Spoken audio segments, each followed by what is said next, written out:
El teléfono es un dispositivo de telecomunicación diseñado para transmitir señales acústicas a distancia por medio de señales eléctricas. Fue inventado por Antonio Meucci y fue en 1954 que construyó su primer prototipo, aunque no lo formalizó por algunas dificultades económicas que tenía en ese entonces, presentando solo una breve descripción de su invento en la Oficina de Patentes de Estados Unidos en 1871. Entre ambas fechas, en 1861, Johann Fairbrace ya había desarrollado otro prototipo independientemente, por lo que la solicitud de Meucci llegó tarde. Pocos años después, en 1876, Alexander Graham Bell fue el primero en patentarlo formalmente, y durante muchos años, junto a Elisha Gray, fueron considerados los inventores del teléfono. Esto hasta el 11 de junio de 2002, que el Congreso de los Estados Unidos aprobó la Resolución 269. En esta se reconocía que fue el italiano Antonio Meucci quien inventó el teléfono en 1854, simplemente para conectar su oficina con el dormitorio donde yacía su esposa enferma. Y pues es que, como se mencionó anteriormente, Meucci, que hizo una demostración pública de su aparato en 1860, no pudo renovar la advertencia de patente a causa de su situación económica. Y pues si esto hubiera podido pagar los $10 necesarios para mantener la advertencia después de 1874, no se habría concedido la patente a Alexander Graham Bell.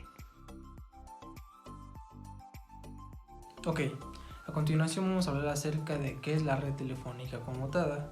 Y una red telefónica conmutada es el conjunto ordenado de medios de transmisión y conmutación que facilitan fundamentalmente la comunicación o el intercambio de voz de dos clientes. Esto lo hacen mediante el empleo de aparatos telefónicos. El objetivo fundamental de la red telefónica conmutada es conseguir la comunicación entre todos los usuarios de la red a nivel geográfico local, nacional e internacional. Las características principales de la red telefónica conmutada es que 1. La red telefónica siempre está en todas partes. Es difícil que no se encuentre disponible un equipo terminal de la red telefónica en algún punto geográfico del planeta. Esto quiere decir que tenemos acceso a esta red en cualquier parte del mundo. Otra característica es el sistema telefónico es un sistema abierto. ¿Qué quiere decir esto? Que para acceder a esta red no se necesitan autorizaciones, permisos o requerimientos adicionales ante las administraciones de esta red. 3. La obtención del hardware necesario no presenta complicaciones técnicas importantes, ya que los equipos necesarios para ser empleados en esta red son de fácil acceso tanto en el mercado nacional como internacional. Después vamos a hablar de las funciones bases de la red telefónica conmutada, y el primero es la distribución, que aquí se colecta la voz del emisor y distribuye la voz al receptor sobre el lazo del abonado. Se manejan señales analógicas y tiene un direccionamiento físico en la terminal telefónica.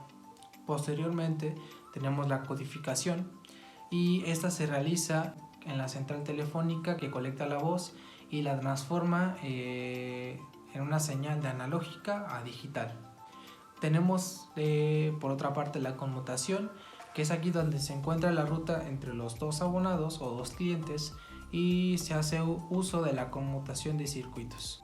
Tenemos la transmisión, que es el transporte de la señal de voz codificada. Ahora, hablemos de los elementos de su arquitectura. Primero es importante mencionar que la posibilidad de conmutar todo tipo de llamadas a través del mundo entero se realiza mediante una distribución jerárquica de nodos. Primero tenemos como primer elemento de la arquitectura al abonado, que también se le conoce como cliente. Son los dispositivos que se conectan a la red. También se conocen como teléfonos, módem, faxes, etc. Siguiente tenemos el lazo local o de abonado, que es el enlace entre el abonado y la red, que es el centro de conmutación más próximo y normalmente está constituido por un par trenzado que se refiere a decenas de kilómetros. Tenemos las centrales, que son los centros de conmutación de red y son los encargados de enlazar los usuarios pertenecientes a la misma zona o habilitar enlaces de backbone para permitir llamadas de larga distancia. Si los abonados se conectan directamente a ellos se llaman centrales finales.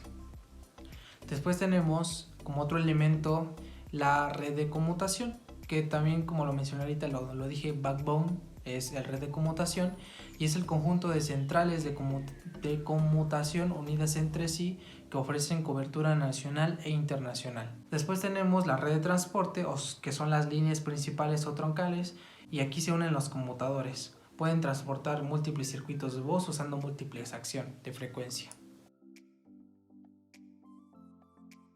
La comunicación por conmutación entre circuitos implica 3 etapas.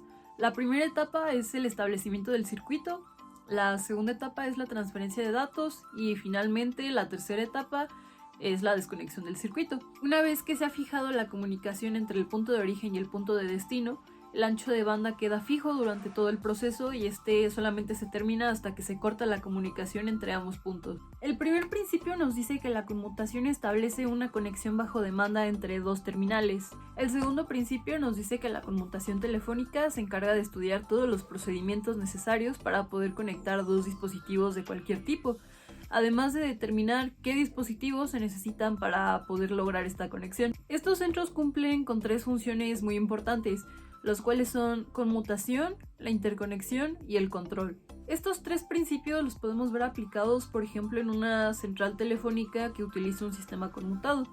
Aquí lo que sucede es que la central, basándose en los números de teléfono, los une y hace que la comunicación entre ambos se complete. Y bueno, la función principal de este tipo de centrales telefónicas es poder establecer un camino de comunicación seguro entre dos dispositivos, ya sea entre un teléfono y otro teléfono o entre un teléfono y una central.